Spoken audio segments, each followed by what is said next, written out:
प्रिय विद्यार्थियों, नमस्ते।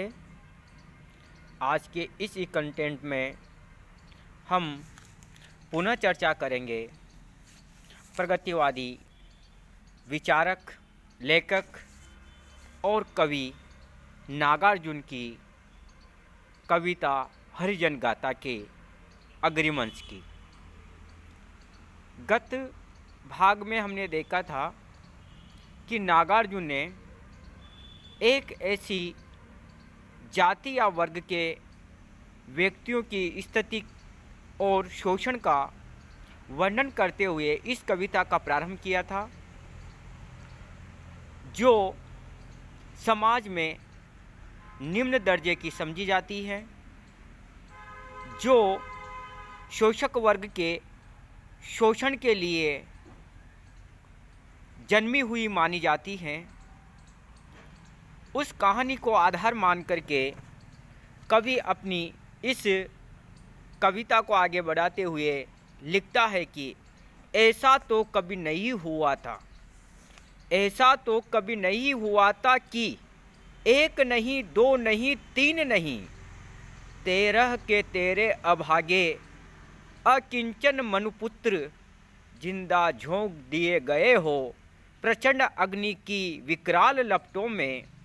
साधन संपन्न ऊंची जातियों वाले 100 मनुपुत्रों द्वारा ऐसा तो कभी नहीं हुआ था। यहाँ पर कवि एक ऐसी घटना का वर्णन कर रहा है जिसमें समाज की निम्न जाति, जिसे कवि ने यहाँ पर हरिजन जाति का उपनाम दिया है, उस जाति वर्ग के 13 लोगों को उच्च वर्ग के लोगों के द्वारा, जमींदारों के द्वारा, पूंजीपतियों के द्वारा जबरदस्ती बिना किसी कारण के अग्नि में धकेल करके जिंदा जला दिया जाता है। इसी घटना को आधार मान करके कवि अपनी वाणी को अभिव्यक्ति देते हुए कहता है कि ऐसा तो इतिहास में कभी हुआ ही नहीं था, ऐसा तो कभी नहीं हुआ था कि आज दिन तक के इतिहास में या सदियों से चले आ रहे इस मानव समाज में ऐसा कभी नहीं हुआ था, ऐसी घटना कभी नहीं हुई थी जिसमें एक नहीं, दो नहीं, तीन नहीं, अपितु एक साथ 13 अभागे भाग्यहीन लोगों को उच्च वर्ग के लोगों ने संपन्न समझी जाने वाली जाति के लोगों ने अकिंचन, गरीब, असहाय, जिनके पास कुछ भी नहीं है, ऐसे 13 के 13 मनुपुत्रों को, मानव जाति के जो संस्थापक हैं मनु, भगवान मनु के 13 अभागे पुत्रों को एक साथ जिंदा ही अग्नि में झोंक दिया गया हो, ऐसा इतिहास में पहले कभी नहीं हुआ था। जिन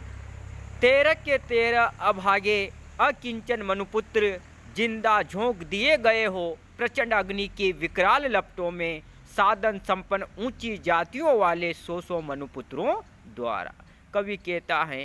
कि साधन से संपन्न धनिक वर्ग के पूंजीपति लोगों के द्वारा,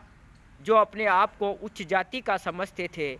ऐसे बहुत सारे लोगों ने मिलकर के 100 मनुपुत्रों ने, अर्थात बहुत ही ज़्यादा संख्या वाले ऐसे संपन्न लोगों ने एक साथ मिलकर के 13 के 13 अभागे, गरीब, शोषित, निम्न समझे जाने वाली उस हरिजन जाति के 13 लोगों को एक साथ भयंकर अग्नि की लपटों के अंदर जिंदा ही झोंक दिया और डाल करके अग्नि में डाल करके उन्हें जिंदा ही जला दिया। ऐसा तो कभी नहीं हुआ था, ऐसी घटना आज दिन तक के मानव समाज में और मानव इतिहास में कभी भी नहीं हुई थी कि उच्च वर्ग के लोगों के द्वारा निम्न समझे जाने वाली जातियों के 13 लोगों को एक साथ बिना किसी कारण के केवल शोषित और घृणित भावना के आधार पे ही जिंदे के जिंदे अग्नि में झोंक दिए गए हो।